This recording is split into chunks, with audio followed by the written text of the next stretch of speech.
Iloilo isn't just any ordinary province. It's more than your usual tourist destination. Historical sites, fine beaches, breathtaking highlands, mouth-watering delicacies. Name it and you'll have it. Discover the beauty of this rich province. Discover history, culture, and life. Discover paradise.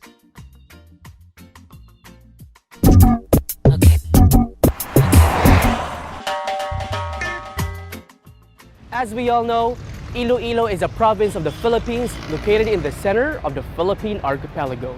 With an area of 4,829.1 square kilometers, this beautiful province is the commercial, financial, industrial, and cultural center of Western Visayas.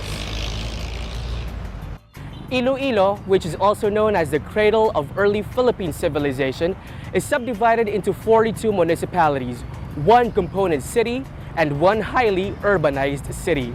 Divided into 5 legislative districts, each of these municipalities have also their unique stories and history to tell. Join me as we unfold these stories and discover the richness of each part of Iloilo Province.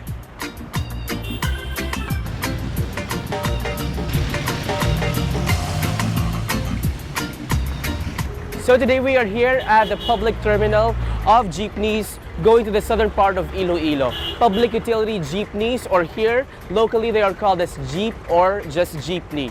So we're gonna go to southern Iloilo. We're going to invade the first 3 municipalities, which are Oton, Tigbauan, and Guimbal. I'm sure this is gonna be a great day, so let's go. One could catch jeeps bound for southern Iloilo at Mohon Terminal or in downtown Iloilo's Terminal Market, which is locally called as Super. In less than 40 pesos and with just more or less 30 minutes of travel from the city, one could take a glimpse of how historic and exciting being in the coastal towns of southern Iloilo province. We are now traveling to our first stop on the list, which is the municipality of Oton. And I've heard that Oton has an amazing resort known not only to locals but to foreigners as well. But before we are going to that resort, let's first take a glimpse of Oton's historical place.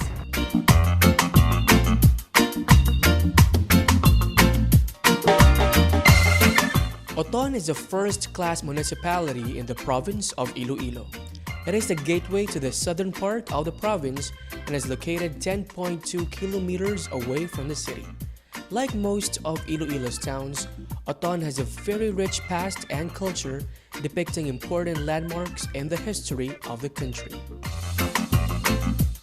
Oton is the oldest town in Panay and the 3rd oldest in the Philippines. The town also has the great honor to be the first place in the Philippines where the temple dedicated to the Immaculate Conception of the Virgin Mary was built and where the gospel was first preached. Presently, this town nailed the #1 spot in the top 10 wealthiest municipalities in Iloilo as of 2009. No wonder the municipality of Oton has been categorized as a first-class municipality.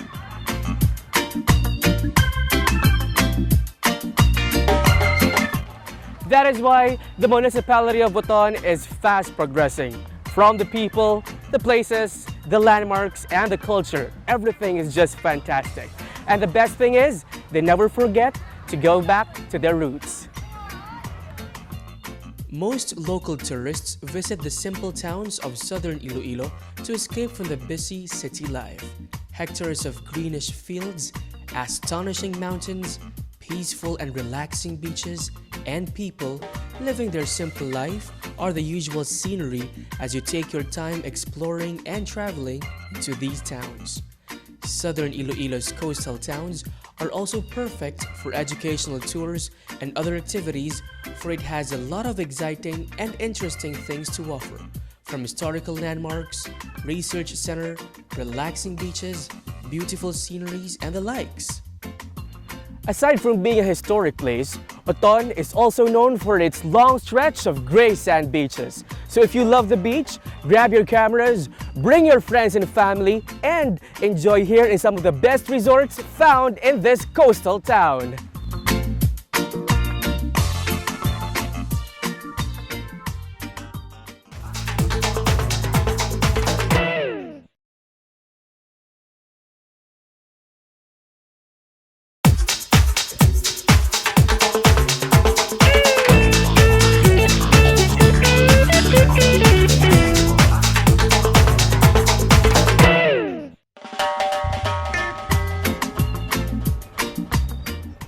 Right now, I'm waiting for a jeepney to take me to one of the most visited resorts here in Otoy. Just a few kilometers and you can be one with nature. Take a break and relax with An-Hawan Beach Resort and Spa.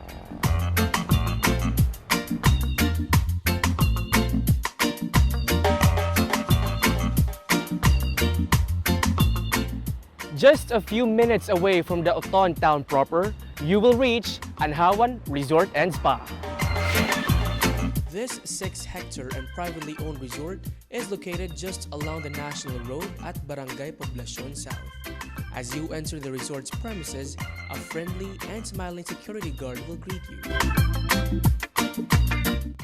An-Hawan Beach Resort has been into operation since 1985, but when it was sold to its new owner, it has been renovated and improved. It was in 2008 when the newly improved An-Hawan Beach Resort and Spa was opened once again for the public. The new management has added more attractions and facilities to cater the needs and wants of their customers. An-Hawan Beach Resort and Spa has 4 major facilities and amenities, which are the hotel, the resort itself, an exclusive subdivision, and the soon-to-open sailing school. So we can see that An-Hawan Resort has brought Iloilo's resort level to a higher place. So what are the different amenities and facilities here at An-Hawan Beach? Alhara is another facility of An-Hawan. This is caters overnight stay. We have 4 standard rooms, 6 deluxe, 6 barons, and 6 royals. Each room is equipped with the state-of-the-art facilities, aside from giving the visitors a really nice view every time they decide to sit at the terrace of the room. Visitors would have options whether they want to go out or just stay in the room and enjoy the view.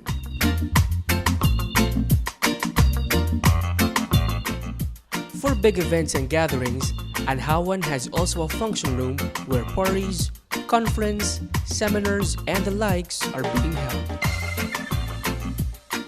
Yeah. For now, we have the galley, which is the house the capacity of 90 packs, 90 to 120. And then our biggest right now is the cluster area, which is can cater 500.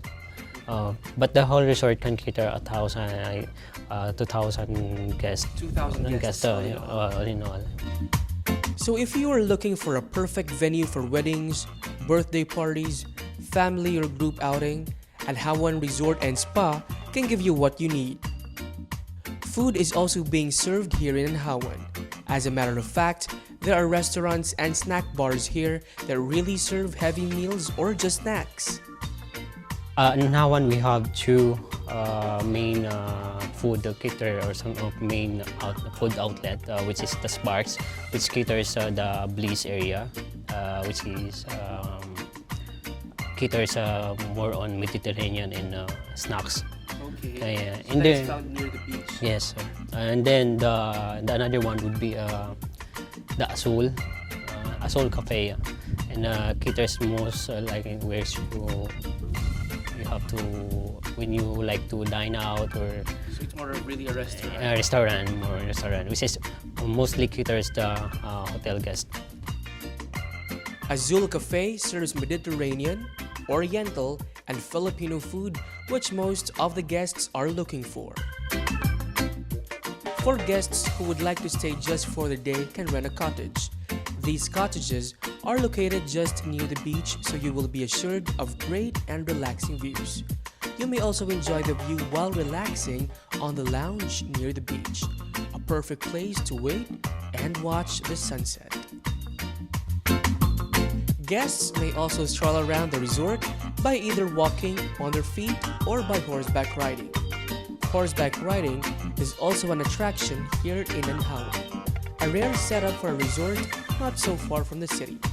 Since the resort is so big, it is a nice option for those who are too lazy to stroll on their feet. This service may be enjoyed by almost the entire guests, may it be youngsters or those who are young at heart. Horseback riding is available every day, which costs 75 pesos only.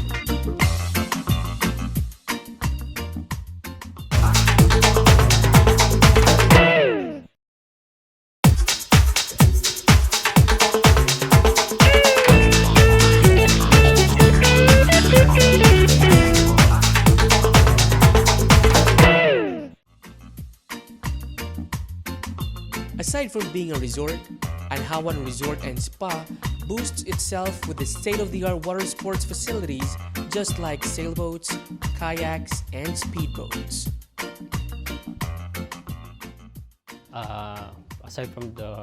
Aside from horseback, we have sailing now, which are promoting right now, and then the water sports, especially, yeah, Jet ski. jet ski, kayaks, Kayaking. yeah, and then later on fun rides, banana boat rides, just like in other resorts in In Boracay, like Yeah. boat rides and stuff like that. yes. As Patrick and I had our stroll around Adhara, I got excited when he told me that he will let me try one of the water sports facilities they have there. So I was introduced with Mr. Nestor Soriano, a 1988 Olympics Filipino contender for sailing.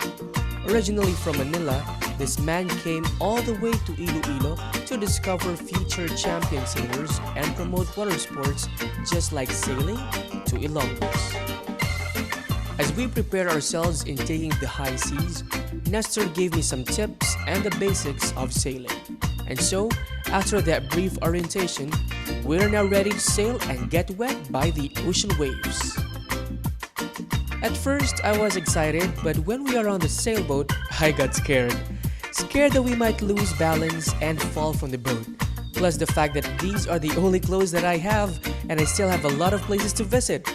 But I tell you, it was really extreme and I enjoyed it a lot.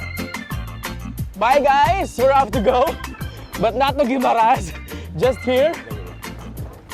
A soon-to-open sailing school is currently being developed at An-Hawan Beach Resort and Spa. This will be operated together with Soriano Beach Resort just beside the An-Hawan. So if you are into water sports and wanted to learn proper training for sailing, just visit An-Hawan Beach Resort and look for Nestor Soriano. As what Nestor said, who knows, you might be the Philippines' future champion water sports athlete. Okay, here we go again. Thank you very much. We have to secure the boat. Okay. That was good. Nestor at that time was very eager to explain to me the do's and don'ts of sailing. He explained the no-go zone and other tips on how to control the parao or sail. Although I did not understand some things he taught me about sailing because, of course, this is just my first time, I'm sure it's one of the most important on sailing, and now I'm thinking of enrolling on their sailing school. So if you're into a thrilling and extreme water sports, then An-Hawan Beach Resort is the right place for you. By paying a consumable entrance fee of $150, you will now have different options on spending your stay at An-Hawan Resort and Spa. You may consume it on swimming, horseback riding, and other leisure activities here at An-Hawan.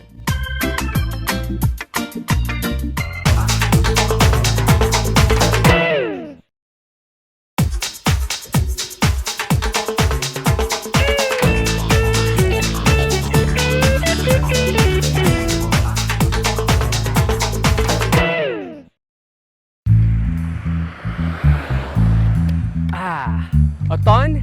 Check. One down and more places to go. But for a traveler like me, even though it's getting hot, no one and nothing's gonna stop me. Just a reminder guys, if you're traveling, make sure to bring your bottled water. It helps a lot. So pack your things up and let's get ready for Tigbauan! Before heading to Tigbauan, make sure to pass by the famous Nang Palang's Buko Pie located here in Trapiche, Oton. It's perfect for pasalubongs and it tastes really good. Let's grab a bite. Before we left the town of Oton, we dropped by at Nang Palang's, which is famous because of their mouth-watering buko pie. Ooh, so I stopped by to taste and satisfy my appetite.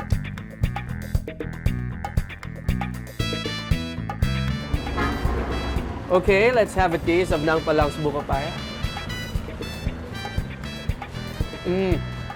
This is what I love about my job.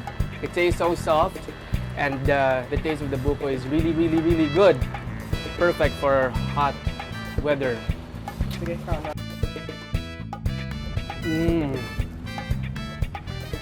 I know you envy me right now. But after quite 15 minutes travel from Uton, we are now here in the municipality of Tigbauan. And like Uton, we'll also visit their church, their plaza, and the very memorable Panay Landing Memorial. Located for about 18 kilometers from Iloilo City, Tigbauan is a second-class municipality at the heart of southern Iloilo. This town has sometimes been taken for granted by some visitors, for it has been overshadowed by the nearby towns of Guimbal and Miag-ao. However, this simple town is also rich in culture and history, just like any other towns. Like any other churches here in Iloilo, the church behind me is also considered as one of the historical landmarks here in Tigbauan. Believed to have been built during the Spanish era, this church is also a must-see here in Iloilo.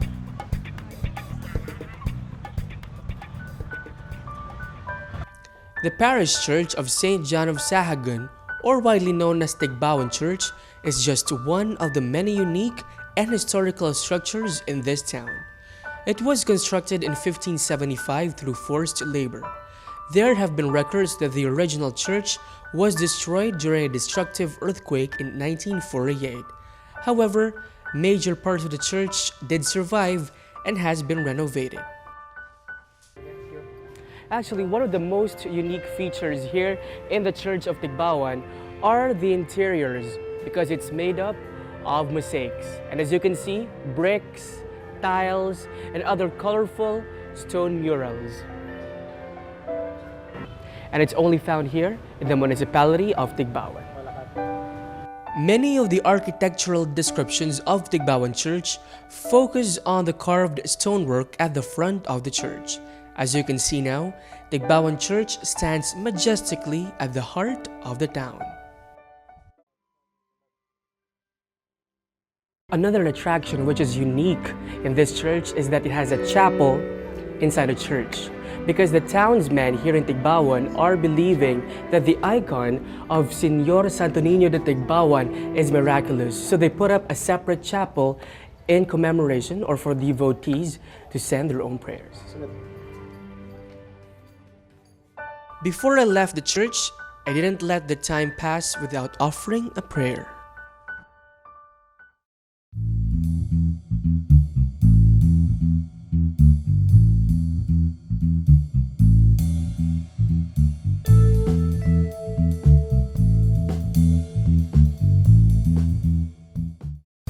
The church, the bell towers or watchtowers, the fenced church atrium or plaza, the municipio, the market, and of course, the government building.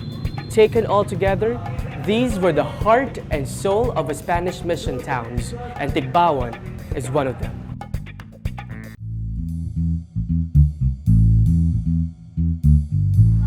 Dubbed as the Liberation Town, Tigbauan is the first town in Iloilo where the American troops landed to liberate Panay Island. It was March 18, 1945 when the Americans came along the beaches of Parara. During that time, the country was under the control of Japanese guerrillas. The memorial was completely rebuilt on March 18, 2010 for their 65th anniversary of Panay's liberation. I'm here in Panay Landing Memorial, located at Parara, Tigbauan, just along the National Highway. And this serves as a remembrance to one of the most important events that happened in the town of Tigbauan and to Iloilo as well.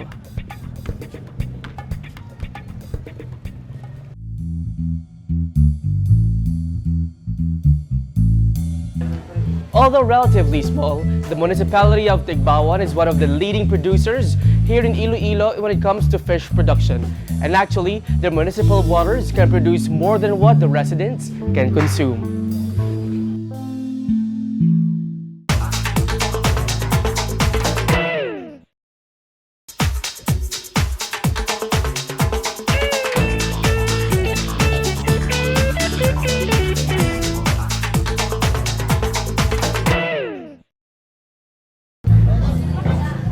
The presence of Southeast Asian Fisheries Development Center, or SEAFDEC, proves to us about the abundant marine life here in Tigbauan. So let's take a look at SEAFDEC here in Tigbauan. After eating our lunch, we are now here at SEAFDEC Tigbauan, located just a few minutes from the town proper and just along the National Highway. The Agriculture Department operates the Tigbauan Station as the general headquarters. And guess what, guys? This afternoon, we are going to see amazing creatures which this research center has been cultivating. So let's give a trip to Tigbauan. The Philippines-based SEAFDEC Aquaculture Department was established in 1973 to conduct research, develop technologies, disseminate information, and train people in the farming of fishes, crustaceans, mollusks, and seaweeds for food, livelihood, equity, and sustainable development. The 40-hectare complex includes various research laboratories, hatcheries, and broodstock tanks.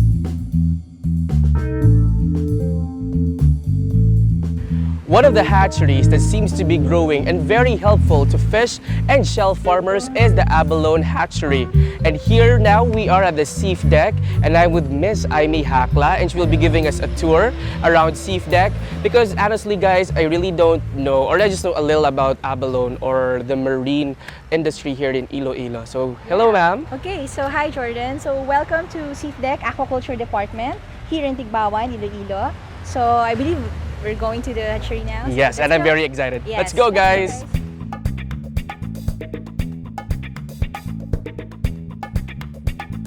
Before we went to the Abalone Hatchery, we took a glimpse of one of the weirdest sea creatures I have ever seen. Going around here at SEAFDEC, we found very familiar species, but now we found a sandfish which seems to be slimy with some spines. So sir, could you tell us the parts of sandfish, or popularly known as cucumber fish? Sea cucumber. Oh. This is the anus, the mouth, the back, the dorsal part, and then the ventral side. Okay, this is also edible, right? Edible. What dish is usually cooked for this? Spicules. I don't know. Pickles. Pickles. Sorry. Or in local term used as kinilaw. Kinilaw. And I've heard that it's also very expensive. From how much, or how much does it cost? In Manila, around 3,000 to 5,000 dry. Per kilo. Dry. Very much expensive, guys. Timaras, alive, live one, 50 pesos per kilo. 50 pesos per kilo. Okay, there you have it guys, sandfish. A native to North Africa and southwestern Asia, sandfish can be found along sandy shores and swims through it. Popularly known as sea cucumber, this marine fish is expensive when sold into market. Usually the dried sea cucumbers costs for about 3,000 to 5,000 per kilo when shipped to Manila, while the live ones are sold for 50 pesos per kilo. So that's how expensive sea cucumbers are. So we have seen and known more about the sandfish. And Miss Aimee, what's in store for us? So you're now here at the Abalone Hatchery. So it's also called the donkey's ear. And we'll get to know more about them. I'll introduce you to Mr. Nestor Bayona, AQD's Technical Assistant, one of the Abalone experts. So sir, can you give us a tour? So welcome to the Abalone Hatchery. Okay guys, let's go in. So we'll first go to the broodstock conditioning tanks. Okay. Abalone, locally known as Sobra Sobra, are herbivorous marine gastropods belonging to genus Halitosis, meaning sea ear.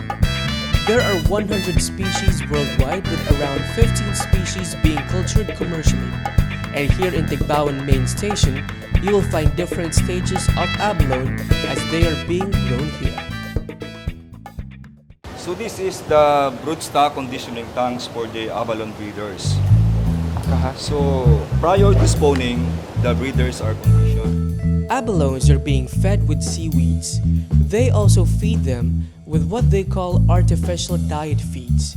They use these feeds to make the abalones grow faster and produce more juvenile abalones, which is being exported and sold to different places in and out of the country. So this is the eyes, So this is the most expensive part. Expensive part. But the shells are also used for decorations, ornaments, and other things. So these are your respiratory pores for Breathing. for uses for reproduction, release of sperm eggs during spawning, for excretion of fecal matters, and for the passage of oxygen-rich water. Okay. So this is the mouth. This is the mouth. So you see the seaweeds is put on the foot muscle, then after that it will move near to the mouth, So they will eat the seaweeds Good. through their small mouth. to the small mouth. Okay. It's interesting. Very interesting. It looks slimy though. Very slimy, very slimy. Very slimy. Right beside me is Sir Vincent and Sarah II to explain to us more about abalones. So it's not only humans who can have condominiums or dormitories, but abalones also have their dormitories. So what are these for? This is for growing abalone, so we're doing a study here at SEAFDEC KQD, growing abalone in tanks using these dormitories, plastic dormitories, and we're trying to look at the effects of different stocking densities on the growth, feed conversion, and survival rate of the abalone.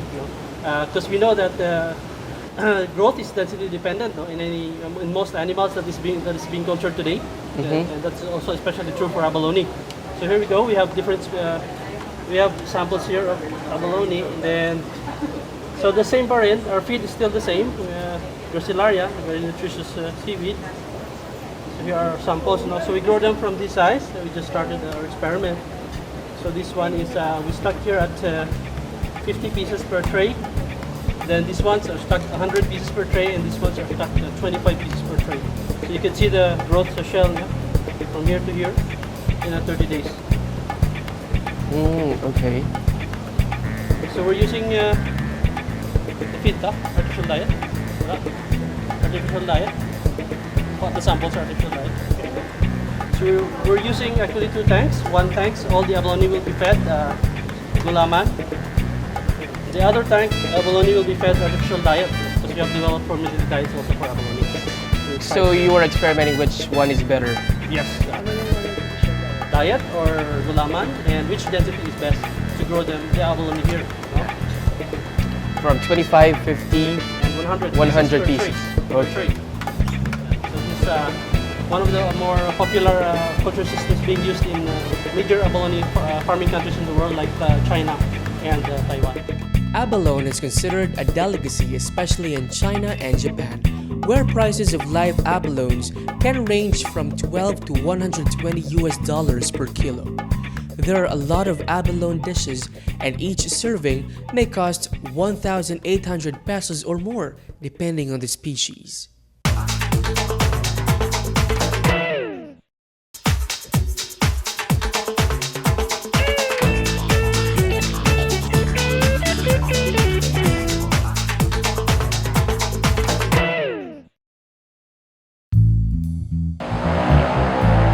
At SEAFDEC Tigbauan, you will be able to see and discover different species of marine creatures.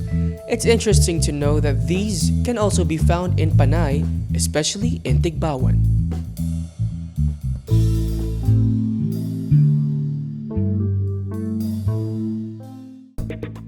One can also find here at SEAFDEC the integrated fish broodstock hatchery, wherein milkfish, or locally known as bangus, are being cultivated. So we have seen several species like the sandfish, the abalones, seahorses, and things like that. And now we are here at what department? Integrated fish broodstock and hatchery complex. This is where big fishes are found and also fries. Yes, milkfish. We have here milkfish breeders and milkfish fry. So we culture milkfish here. We let the breeders lay eggs from this tank. We collect the eggs, we incubate the eggs in the incubation tank. Then, after hatching, we stock the larvae. Just like abalones, milkfish breeders are also being fed with artificial diet feeds. In this hatchery, large and decades-old milkfish are taken care of. The biggest is 120 centimeters. Then the weight is about 17 kilos.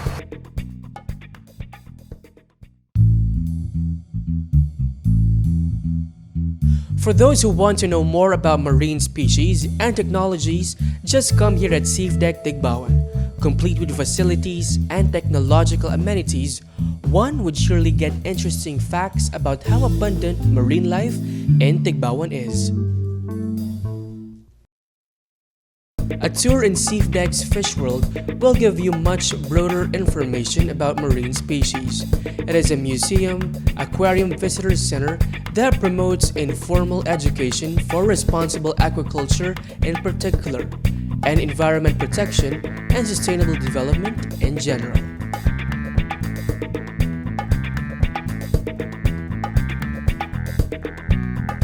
At Fish World, one will be able to see different marine and wild species that are being preserved. According to our guide, these are usually found in Tigbauan and in nearby towns. Guys, we really had a fun time here at SEAFDEC, and I guess some of you guys do not know that there is an international research center here in Tigbauan, and take note, an AQD General Headquarters. So if you want to be educated with different marine species which you thought do not exist, just come and visit SEAFDEC Tigbauan. And I would like to thank, of course, the administration of SEAFDEC for giving us an educational tour. And the next town we'll be going is the wonderful coastal town in southern part of Iloilo, Guimbal.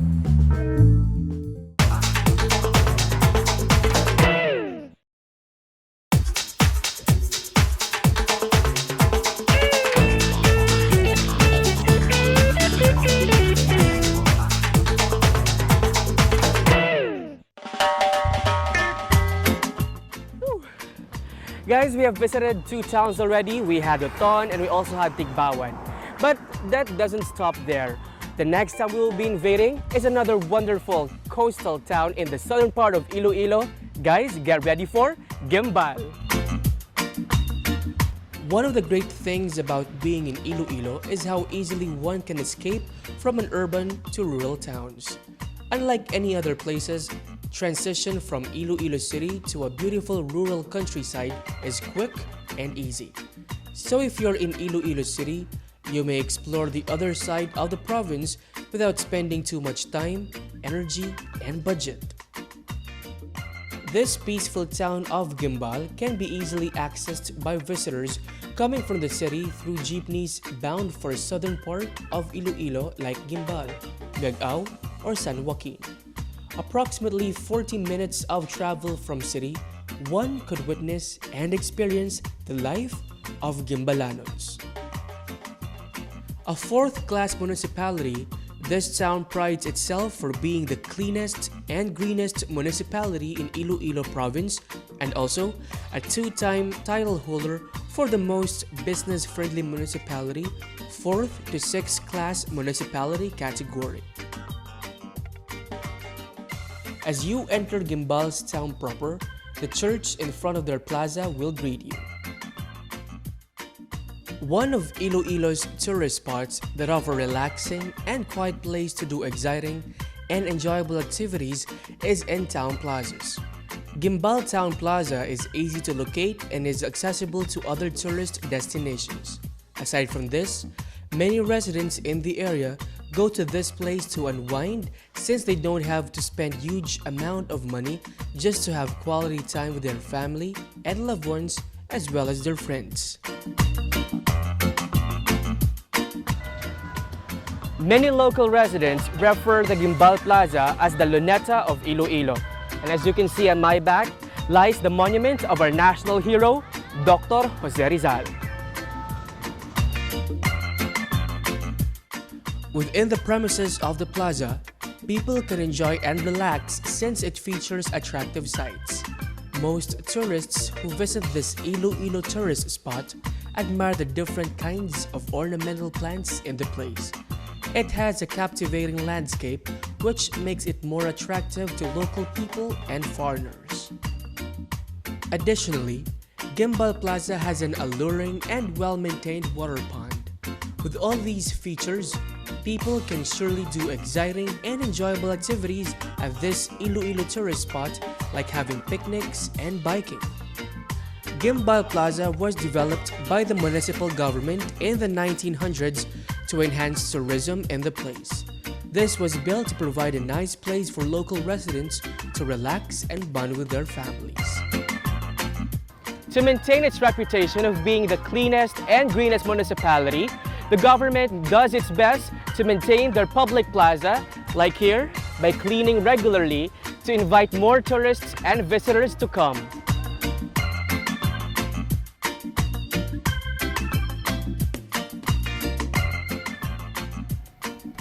Right behind me is the parish of Santo Nicolas de Tolentino, or widely known as the Guimbal Church.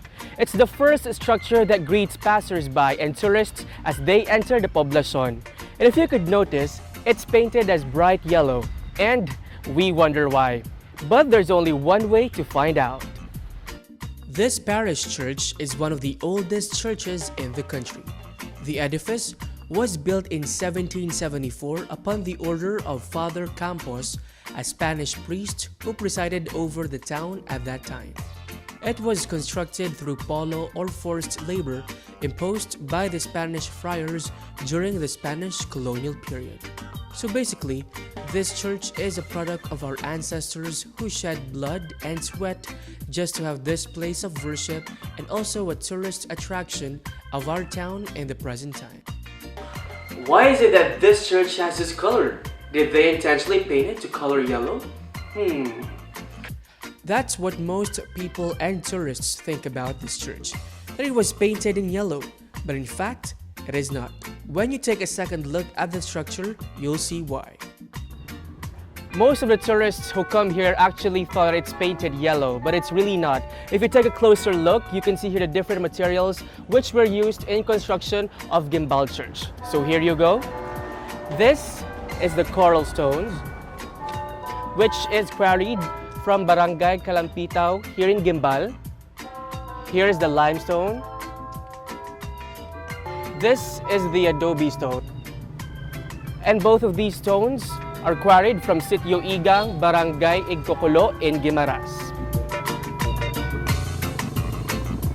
Aside from its beautiful facade, the bell tower of the church is also an attraction.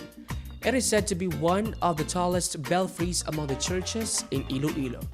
Its 4-story high tower served as a watchtower during the Spanish time against invading Moro pirates. After suffering from major damage twice during the World War II and during the devastating 1948 earthquake, the parish of Santo Nicolas de Tolentino had undergone reconstruction and restoration. It has been painstakingly and meticulously restored to its original structure by using igang and other stone remains instead of pure concrete materials.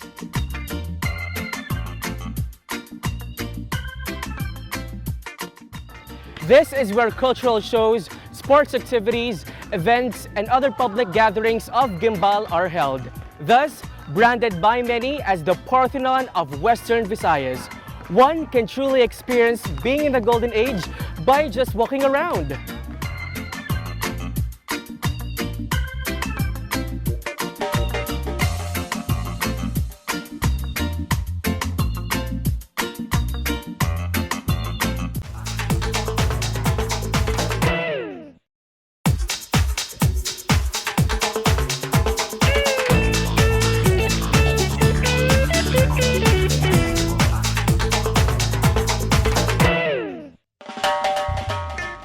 Guys, welcome to Virginia Bridge. Aside from being a historic town, Guimbal is also known for having the longest steel bridge in Western Visayas. So come guys, let's cross this bridge.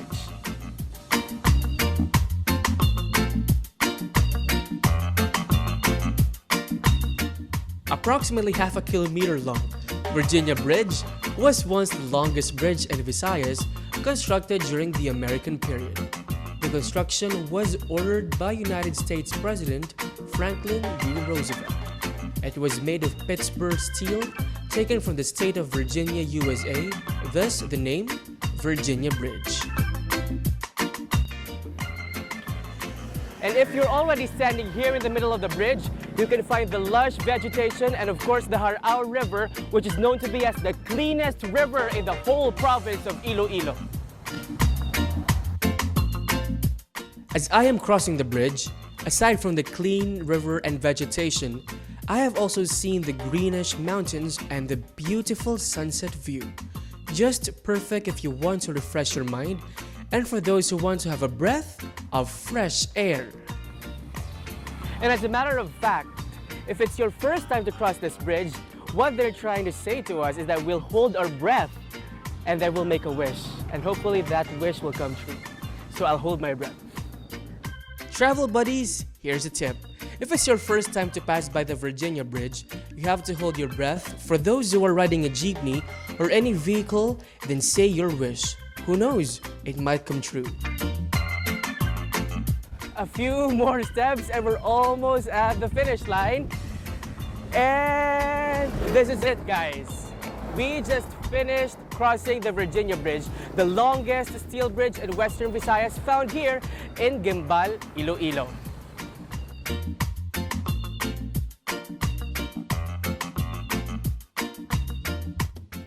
The day is tiring, but it's definitely worth it. We've visited 3 different places: Oton, Tigbauan, and Guimbal.